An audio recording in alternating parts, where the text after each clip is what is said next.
C'est à cause de ton nom, ô Éternel, que tu pardonneras mon iniquité, car elle est grande. Quel est l'homme qui craint l'Éternel? L'Éternel lui montre la voie qu'il doit choisir. Seigneur, nous te bénissons et te glorifions, notre Dieu, car s'il y a pardon de péché, c'est à cause, notre Dieu, de ton saint nom, parce que tu veilles, Seigneur, sur ce nom pour ne pas qu'il soit avili. Et c'est pour cela, à cause de ton grand et glorieux nom, tu as permis à ce que ta miséricorde se manifeste dans la vie des hommes et des femmes pour être pardonnés. Et c'est toi, en réalité, qui, notre Dieu, sème ta crainte en nous et qui, Seigneur, nous montre la voie à suivre, la voie que nous devons prendre pour le ciel. Et pour que nous puissions prendre cette voie, tu nous donnes, Seigneur, de connaître ta parole, car c'est elle qui nous dirige. Et c'est à cause de cela, ce matin, nous voulons encore écouter ta parole. Et bien avant cela, nous croyons que tu vas nous donner un temps de louange, un temps d'adoration au nom puissant de Jésus. Voici, mes frères et sœurs, encore ce matin, nous sommes là pour écouter la parole. Et bien avant cette parole, nous allons laisser le Seigneur de préparer notre cœur avec cette louange que nous allons écouter. Et c'est parti. Que Dieu nous bénisse.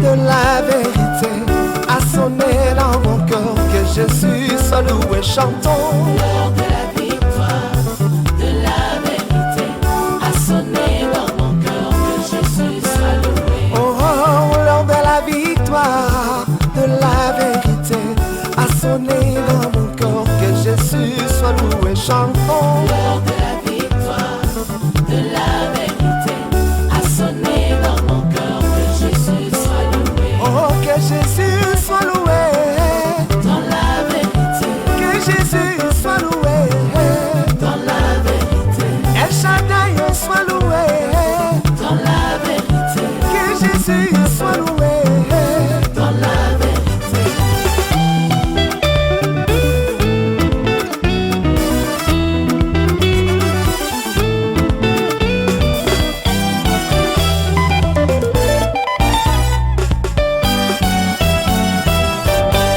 Bonjour, bien-aimés frères et sœurs, que la grâce et la paix du Seigneur reposent sur chacun d'entre nous. Après que nous ayons écouté ce merveilleux chant que le Seigneur nous donne ce matin, ce chant qui nous a donné la joie, nous allons sans trop tarder dans cette même joie prendre nos Bibles dans le livre de Cantiques chapitre 3 et nous allons lire du verset 10 au verset 11. Et ce matin, nous allons seulement avoir 2 versets et ce qui va terminer notre chapitre de Cantique 3. Sans trop tarder, je fais la lecture dans la version Louis II. Il est écrit, il en a fait les colonnes d'argent, le dossier d'or, le siège de pourpre. Au milieu est une broderie, œuvre d'amour des filles de Jérusalem. Sortez, filles de Sion, regardez le roi Salomon avec la couronne dont sa mère l'a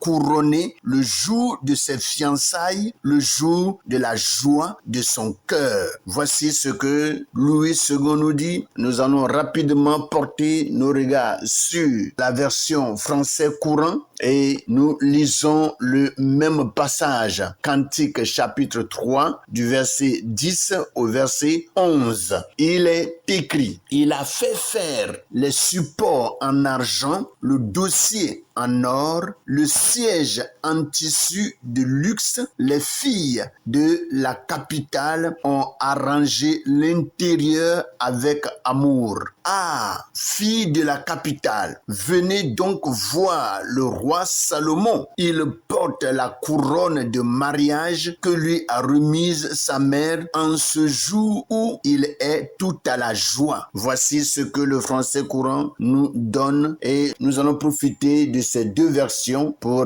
passer à notre méditation du jour. Et pendant que nous sommes en train de faire la lecture, je viens rapidement nous dire que le thème de cette méditation de ce matin s'intitule « La parure du roi et la joie de son épouse ». Rapidement, nous allons rentrer dans les détails et l'objet de notre méditation sera démontré ce matin par 3 points que je vais rapidement citer et avec ces points, le Seigneur va profondément nous instruire ce matin dans le nom puissant de Jésus. Le premier point, la beauté et la solidité de l'œuvre du roi. Deuxième point, l'amour comme garniture intérieure et le troisième point, la joie du roi pour son union. Après cela, nous allons terminer la méditation avec une petite prière qui va certainement nous faire du bien. Alléluia. Je passe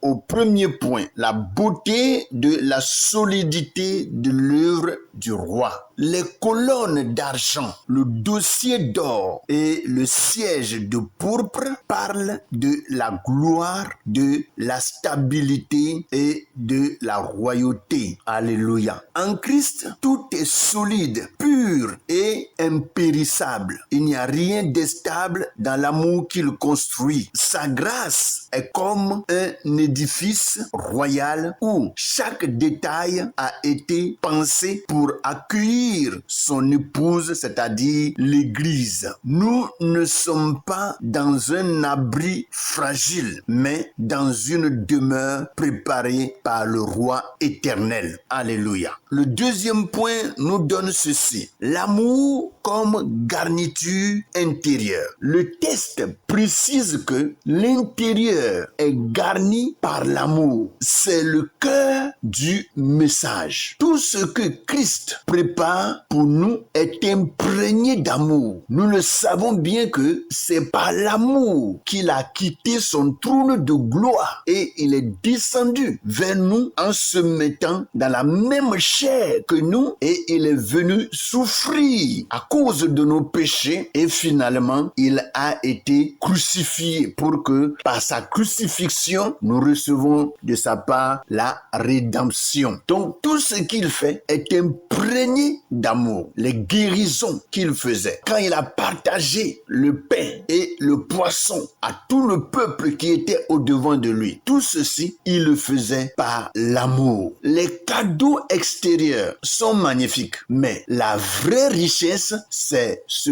parfum d'amour qui remplit sa maison. Alléluia. Le parfum d'amour qui remplit sa maison. Ce n'est pas seulement un palais d'or, mais un lieu où notre âme se sent en sécurité et aimée. Je viens par là pour dire que il n'y a pas de lieu sur cette terre où une maison, une salle dorée, ou soit un hôtel bien aménagé où l'âme de l'homme peut se sentir en sécurité si ce n'est dans la présence de Dieu. Alléluia. Donc, il y a lieu pour nous chrétiens de préférer être dans la présence de Dieu que d'être dans la maison de luxe qui, des fois, n'aide pas notre âme, ou soit ne mettent pas notre âme en sécurité. Mais en Jésus, nous avons la sécurité, une protection totale et parfaite.